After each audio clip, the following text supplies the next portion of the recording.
नमस्कार दोस्तों, स्वागत है आपका अपने YouTube चैनल टीचिंग एग्जाम पर। तो आज हम आरटी एक्ट की संपूर्ण विशेषता के बारे में पढ़ने वाले हैं, जहां से आपके एग्जाम में एक आध क्वेश्चन देखने को मिल सकते हैं।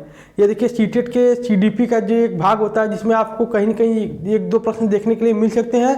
देखिए यहाँ से ये एक ऐसा टॉपिक है जो आपके बीटीसी सेकेंड सेमेस्टर के एग्जाम में भी पूछा जाता है, जिसका सेकेंड पेपर है। उनसे अब प्रश्न पूछा जाता है या डायरेक्ट आपसे कम से कम 2 नंबर पूछा जाएगा। वहाँ जो प्रश्न बनते हैं इस प्रकार से बनते हैं। आरटी एक्ट से आप क्या समझते हैं, इसकी विशेषताओं को बतलाइए। देखिए आरटी एक्ट से आप क्या समझते हैं, इसे लगभग मैं 2 वीडियो में मैंने आपको बतला दिया है। मैं जानता हूँ आपने उन दोनों वीडियो को नहीं देखा होगा। मैं आशा करता हूँ आप उन दोनों वीडियो को आप अवश्य देख लेंगे, जिसका लिंक मैं डिस्क्रिप्शन में डलवा दूंगा। ठीक है, चलिए आइए तो आज हम शुरू करते हैं। आरटी एक्ट की संपूर्ण विशेषताएं, इसे बहुत ही ध्यान से देखिएगा। इसे बहुत ही मैं आराम से बहुत ही आसान भाषा में आपको समझा दूंगा। यहाँ से जो भी प्रश्न बनते हैं, इसे यदि आप इस वीडियो को देख लेते हैं, आपको वो हमेशा याद रहने वाला, आप उससे नहीं भूलने वाले। ठीक है, चलिए आइए तो शुरू करते हैं। देखिए आरटी एक्ट की संपूर्ण विशेषताएं।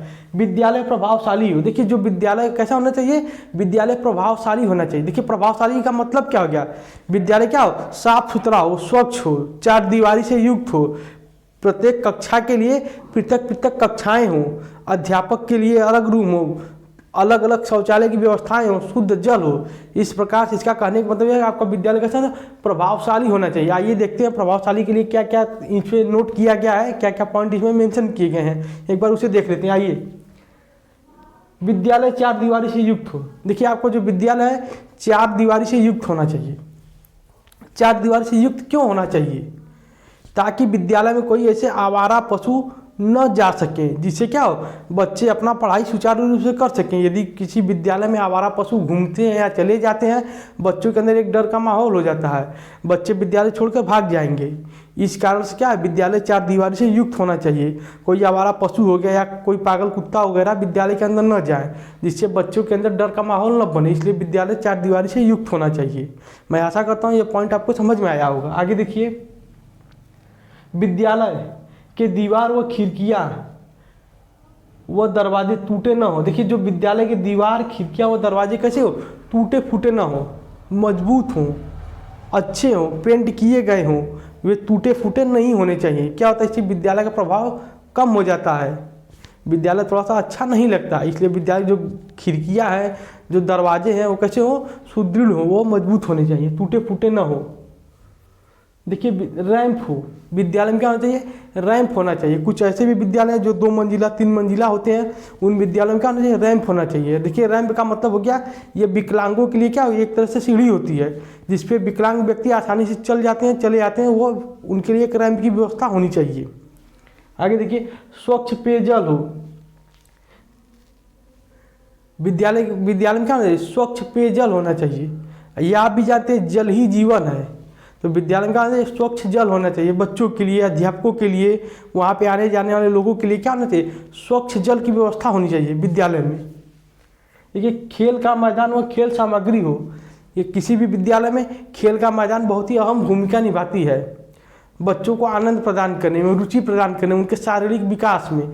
इसलिए विद्यालय में क्या होना चाहिए, एक खेल का मैदान होना चाहिए और खेल की सामग्री होनी चाहिए, जिससे क्या करें बच्चे अपना शारीरिक विकास कर सके। समय समय पे भिन्न भिन्न खेलों के एक अध्यापक भी होना चाहिए, जो बच्चों को अच्छे से खेल को खिलवा सके। देखिए ये जितनी भी विशेषताएं मैं बतला रहा हूँ, ये आरटी एक्ट 2009 में सब के सब मेंशन है, जहाँ से आपके एग्जाम में क्वेश्चन लगातार पूछे जाते हैं या बनते हैं। आपसे कुछ विशेषताओं को देगा, जिसमें एक विशेषता नहीं होगी, आप पूछेगा इनमें कौन सी आरटी एक्ट की विशेषता नहीं है, आपको वहाँ पर चूज करके बताना होता है। आपसे आपके बीटीसी एग्जाम में एक विशेषताएं पूछेगा, जिसे आपको पूरा पॉइंट वाइज करके नोट करके लिखना होगा, तभी आपको 2 नंबर मिलेगा, अन्यथा आपका 2 नंबर वो भी नहीं मिलेगा। आप इन विशेषताओं के लिए एक बार देख के जाएंगे, आप अच्छे से इसे लिख लेंगे। देखिए मैं सीटेट संस्कृत का पैडागोजी, ईवीएस का पैडागोजी लगभग मैं इसका 80% भाग खत्म कर दिया है। यदि आप उसे देखना चाहते हैं, आप आइए प्लेलिस्ट विजिट करिए और उसे देख लीजिए। बीटीसी देखिए सेकेंड सेमेस्टर के लिए मैं बतला रहा हूँ, उनका लगभग प्रथम पेपर मैं समाप्त कर दिया है, बाकी बीटीसी सेकेंड सेमेस्टर का मैथ मैं समाप्त कर दिया हूँ। यदि आप उसे भी देखना चाहते हैं, आप आइए विजिट करिए और उसे भी देखिए। देखिए अगला पॉइंट क्या करा है, पृथक पृथक शौचालय हो। देखिए विद्यालय में क्या करा है, बालकों के लिए अलग व बालिकाओं के लिए अलग पृथक पृथक शौचालय की व्यवस्था हो। भवन सभी मौसमों में देखिए उपयुक्त हो। अगली जो विशेषता है, जो विद्यालय में जो भवन बने, जो कक्षाएं हैं, वो क्या हो, सभी मौसमों में उपयुक्त हों। देखिए इसका कहने का मतलब यह है कि ऐसा ना हो कि कहीं बरसात के मौसम में कोई घर पानी टपके किसी छत से, किसी बच्चे के कॉपी भी गिर जाए, किसी बच्चे के ऊपर गिर जाए, या सर्दी में कभी कभी बारिश हो जाती है तो पानी टपके तो बच्चे को ठंड वगैरह लग जाए, या धूल भली आंधी चले तो कमरे में पूरी आंधी आ जाए।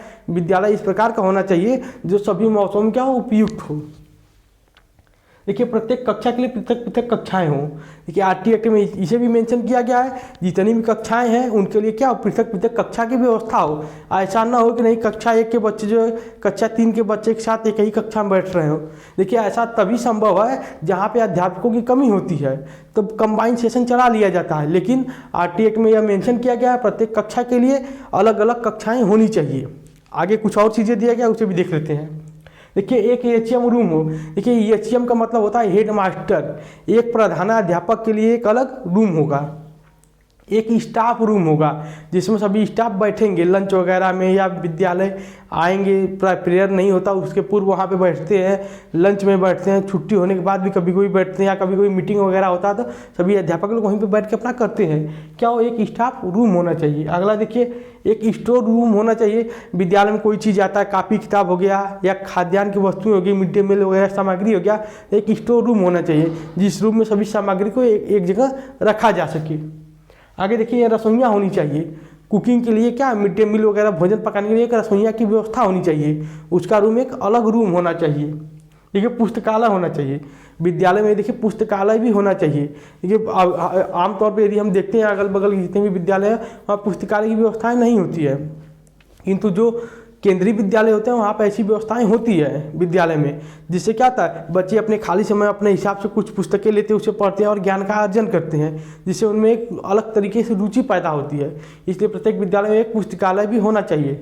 मैं आशा करता हूँ यहाँ तक की विशेषताएं आपको समझ में आ गया होगा। तो मैं इसके आगे की तरफ चलता हूँ। देखिए यह 1 से 8 तक कक्षाओं पर लागू होगा। देखिए यह जो आरटी एक्ट की जो विशेषताएं हैं यह केवल कक्षा 1 से लेकर 8 तक के लिए है। जो कक्षा 1 से लेकर 8 तक विद्यालय हैं उन्हीं विद्यालयों पर यह लागू होगा। आगे देखिए यह 6 से 14 वर्ष तक के बच्चों पर लागू होगा। देखिए यह इसमें जितनी भी विशेषताएं दी गई है यह 6 से 14 वर्ष तक के बच्चों के लिए है। यह 6 वर्ष से लेकर 14 वर्ष तक के बच्चों पर लागू होगी। आगे देखिए समस्त शिक्षा सुविधाएं निःशुल्क दी जाएंगी। आरटी एक्ट में देखिए यह भी मेंशन किया गया है जितनी भी शिक्षण सुविधाएं होंगी उसे कैसे दी जाएंगी, निःशुल्क दी जाएंगी। देखिए आपको निःशुल्क क्या क्या दिया जाता है उसे भी देख लीजिए आप। देखिए पुस्तक हो गया, ड्रेस हो गया, मिड डे मील हो गया, आपको ये चीज़ें तो निःशुल्क रूप में दी जाती हैं, किंतु सरकारें जो है समय समय पर कुछ और भी चीज़ें आपको देती रहती है। जैसे क्या हो गया, जूता मोजा हो गया, बैग हो गया, और भी अन्य चीज़ें होती हैं, छात्रवृत्ति वगैरह हो गया, आपको समय समय पर मिलता रहता है।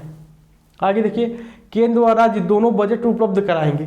देखिए अगली जो व्यवस्था है बहुत ही महत्वपूर्ण है। इसमें कहा गया है जो आरटी एक्ट के अनुसार जो विद्यालय को चलाने के लिए केंद्र सरकार व राज्य सरकार दोनों बजट देंगे। इसका मतलब क्या हो गया, केंद्र और राज्य दोनों अपना क्या करेंगे, उस विद्यालय के संचालन के जो धन की आवश्यकता होगी वह केंद्र व राज्य दोनों व्यवस्था करके देंगे। अर्थात इसमें देखिए जो केंद्र सरकार देता है वह 60% देता है, जो राज्य सरकार देता है वह 40% देता है। दोनों का अलग अलग क्राइटेरिया बना हुआ है। जो केंद्र सरकार उसके लिए वित्त देगा वो 60% होगा, जो राज्य सरकार देगा उसका वह 40% होगा। ठीक है, मैं आशा करता हूँ ये पॉइंट आपको समझ में आ गया होगा। देखिए मैं इसे लिखा नहीं हूँ केंद्र सरकार कितना देता है, राज्य सरकार कितना देता है। केंद्र का हिस्सा 60% होता है, राज्य का हिस्सा 40% होता है। मैं आशा करता हूँ आप इसे अपने शब्दों में नोट करके लिख लेंगे। आगे देखिए कोई भी सरकारी अध्यापक ट्यूशन नहीं कराएगा। देखिए जितने भी सरकारी अध्यापक होंगे वे ट्यूशन नहीं कराएंगे, क्योंकि आरटी एक्ट में इस कार्य के लिए उन्हें प्रतिबंधित किया गया है। आपको सरकार एक अच्छी खासी सैलरी देती है, आप जो भी करेंगे उस बच्चे के लिए करेंगे। आप अलग से उस बच्चे को कहीं ट्यूशन नहीं पढ़ाएंगे, आप उन्हें अलग से उनसे कोई धन उगाही नहीं करेंगे। ठीक है, सरकार इसके लिए आपको प्रतिबंधित करती है। यदि आप ऐसा करते हुए पकड़े जाते हैं आपके खिलाफ तुरंत कार्रवाई भी की जा सकती है। आगे देखिए कोई भी शिक्षक बालक को घूर नहीं सकता है। देखिए कोई भी शिक्षक को वह बालक को घूर नहीं सकता है, किसी बालक को अपशब्द नहीं कह सकता है।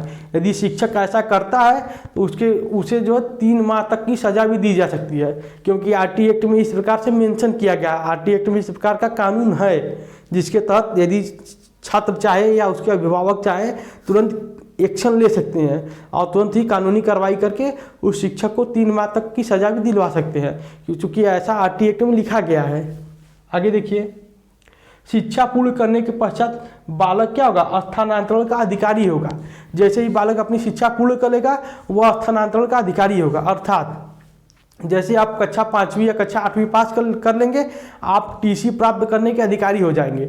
आपको वहाँ पे कोई विद्यालय या कोई स्टाफ या कोई प्रधानाचार्य आपको अपना टीसी लेने से नहीं रोक सकता है। यदि वह ऐसा करता है तो वह कानूनन अपराध है। यदि वो ऐसा करता है, आप किसी न किसी तरीके से कानूनी सहायता लेकर उसके खिलाफ आप एक्शन ले सकते हैं। ठीक है, मैं आशा करता हूँ यह पॉइंट आप समझ रहे होंगे। आगे देखिए, बालक को विद्यालय में प्रवेश दिनांक से 6 माह तक कभी भी प्रवेश दिया जा सकता है। देखिए, इसका कहने का मतलब क्या है, बालक को जो है प्रवेश दिनांक से 6 माह तक कभी भी प्रवेश दिया जा सकता है। अर्थात देखिए, जो प्रवेश दिनांक होता है आपका 1 जुलाई होता है। 1 जुलाई से बालक जो 6 माह तक कभी भी, अर्थात 1 जुलाई से पूरा दिसंबर तक बालक कभी भी चाहे तो वो क्या कर सकता है, अपना प्रवेश ले सकता है। उस पर कोई अध्यापक या कोई स्टाफ या कोई भी कुछ नहीं बोलेगा बालक को, या ऐसा भी नहीं कहेगा कि नहीं आपका मैं एडमिशन नहीं करूँगा, आप इतना लेट हो गए हैं। 1 जुलाई से पूरा दिसंबर तक आप जब चाहें तब जाके एडमिशन ले सकते हैं। देखिए, आपके एग्जाम में जो प्रश्न पूछा जाता है, प्रवेश दिनांक क्या होता है, आप कहेंगे 1 जुलाई। देखिए, 6 माह क्या हो गया, दिसंबर तक हो गया। इस बीच में बालक कभी भी जाके अपना एडमिशन ले सकता है। देखिए, बालक तो मान लीजिए एडमिशन ले लिया, यहाँ तक तो बात समझ में आ गई, क्योंकि आरटी एक्ट में लिखा भी गया है, अध्यापक उन्हें एडमिशन भी देंगे, दे भी देते हैं। लेकिन शिक्षक के ऊपर एक और दायित्व तो दिया जाता है, वह क्या है, देखिए, जो इस बीच जो बालक का जो चीज़ें छूट गई हैं, जो चीज़ गैप हो गई हैं, बालक जब नहीं था विद्यालय में, जब नहीं आता था, जब उसका एडमिशन नहीं हुआ था, उस दौरान जो चीज़ें अध्यापक पढ़ा चुका है, उसका यह दायित्व तो बनता है वह बालक को अलग से कक्षा में उन पुरानी चीज़ों को या जो पढ़ा चुका उसे बताता रहे। यह शिक्षक का दायित्व होना चाहिए। आरटी एक्ट में इसे भी लिखा गया है। उस दौरान जो है शिक्षक जो चीज़ें समाप्त कर चुका है उसे बालक को कक्षा में अलग से धीरे धीरे कक्षा संचालन के दौरान उसे बताता रहे। ठीक है, आगे देखिए, बालक को 6 वर्ष बाद प्रवेश उसकी आयु के अनुसार देना होगा। यह बहुत ही मज़ेदार पॉइंट है। देखिए, बालक को जो है प्रवेश बालक को 6 वर्ष बाद प्रवेश उसकी आयु के अनुसार देना होगा। अर्थात यदि कोई बालक 6 वर्ष का है, यदि आपके विद्यालय में आता है, आप उसे कक्षा 1 में प्रवेश देंगे। यदि कोई बालक 7 वर्ष का है तो आप उसे कक्षा 2 में प्रवेश देंगे। यदि कोई बालक 8 वर्ष का आता है तो आप उसे कक्षा 3 में प्रवेश देंगे। कोई बालक यदि 9 वर्ष का आता है आप उसे 4 में देंगे।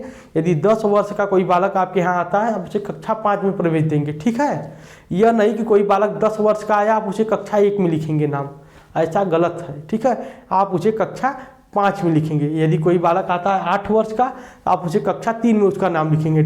देखिए, इसकी यह तो आपको आरटी एक्ट में दिया गया है, जिसके अकॉर्डिंग आपको क्या करना है, उस बालक का उस क्लास में एडमिशन करना है उसकी आयु के अनुसार। यहाँ तक तो एक शिक्षक कर भी देता है और करेगा भी, क्योंकि आरटी एक्ट में दिया गया है। लेकिन इसके साथ साथ शिक्षक के ऊपर एक और जिम्मेदारी दे दी जाती है। वो जिम्मेदारी क्या है, बालक को जो प्रीवियस को जो कक्षाएं बीत चुकी हैं उसकी जानकारी जो वर्तमान कक्षा में देगा। अलग से समय निकाल कर व्यक्तिगत रूप से उस बालक को जो है पिछली कक्षाओं की उसे जानकारी देता रहेगा धीरे धीरे। यह एक शिक्षक की जिम्मेदारी होती है और उसे निभाना भी चाहिए, क्योंकि अभी आरटी एक्ट में दिया गया है। आप इसे जानते रहिएगा। अगला देखिए, विद्यालय मान्यता के बिना संचालित नहीं होगा। कोई भी विद्यालय बिना मान्यता के संचालित नहीं होगा। यदि आप ऐसा करते हैं आपके खिलाफ कानूनी कार्रवाई की जाएगी। आपके विद्यालय की मान्यता भी तो है ही नहीं है तो रद्द कहाँ से किया जाएगा, आपको तुरंत सजा दे दी जाएगी। ठीक है, ऐसा कोई विद्यालय नहीं है जो बिना मान्यता के चल रहा है। यदि ऐसा कोई विद्यालय चल रहा है तो आप उसके ऊपर कानूनी कार्रवाई कर सकते हैं। देखिए, निजी शिक्षण संस्थान पिछड़े बच्चों को 25% आरक्षण देंगे। देखिए, आरटी एक्ट में यह भी कहा गया है जितने भी निजी शिक्षण संस्थान हैं वो जो पिछड़े बच्चों को 25% का क्या देंगे, आरक्षण देंगे। आगे देखिए, एक शिक्षक की ड्यूटी, देखिए जो एक शिक्षक होता है उसकी ड्यूटी कहाँ लगती है ये आप भी जानते हैं। देखिए, एक शिक्षक की ड्यूटी जनगणना के लिए लगाई जाती है और एक चुनाव के लिए लगाई जाती है।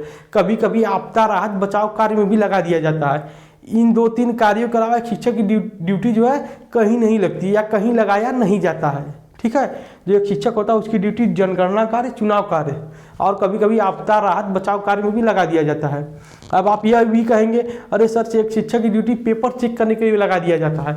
अरे भैया एक अध्यापक है, पढ़ाता तो कॉपी तो चेक करेगा ही, वो तो उसका कर्तव्य है, वो तो उसका दायित्व है, ठीक है। आप उसे उसका ड्यूटी नहीं कहेंगे, जो उसके ऊपर अलग से दिया जाता है। देखिए जनगणना का कार्य एक अलग से कार्य हो गया, चुनाव में ड्यूटी एक अलग से ड्यूटी हो गई, कभी कभी आपदा राहत बचाव कार्य में भी उन्हें लगा दिया जाता है, ठीक है। यह 2-3 कार्य है जहाँ पे एक अध्यापक की ड्यूटी लगती है। आप इन 2-3 कार्यों जो अभी मैं बताया हूँ उसे आप नोट कर लीजिए, कहीं की क्योंकि यह आपके क्वेश्चन में एग्जाम में क्वेश्चन बन के आता है। आपके एग्जाम में क्वेश्चन बना के दे देता है, 3-4 ऑप्शन दे देगा, जिसमें मैं बताया हूँ वो 3 ऑप्शन तो आपको मिलेंगे ही, एक ऑप्शन आपको अलग से दे देगा।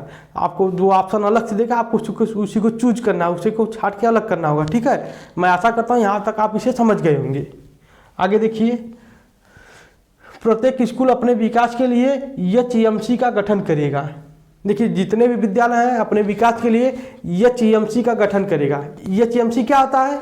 देखिए school management committee, school management committee प्रत्येक विद्यालय अपने विकास के लिए क्या कर सकता है? एक एचईएमसी का गठन कर सकता है, स्कूल मैनेजमेंट कमेटी का गठन करेगा और जिसके हिसाब से अपने क्या कर विद्यालय का वो विकास करेगा। देखिए आप यदि चाहते हैं एचईएमसी के बारे में पढ़ना, एचईएमसी क्या होता है, स्कूल मैनेजमेंट कमेटी या विद्यालय प्रबंधन क्या होता है, यदि आप चाहते हैं पढ़ना तो प्लीज़ आप कमेंट करिए, मैं उस पर भी एक सेपरेट वीडियो बना दूंगा, उसे आप वहाँ से पढ़ सकते हैं। मैं आशा करता हूँ यह वीडियो आपको पसंद आया होगा। देखिए आप जो आपका यह वीडियो है लगभग दोनों लोगों के लिए कंबाइंड वीडियो मैं बना रहा हूँ, जो लोग डीएलएड सेकेंड सेमेस्टर के एग्जाम देना चाहते हैं उनके लिए भी है और जो लोग सीटेट के लिए प्रिपरेशन करें उनके लिए भी है, क्योंकि दोनों का पाठ्यक्रम लगभग मिलता जुलता है।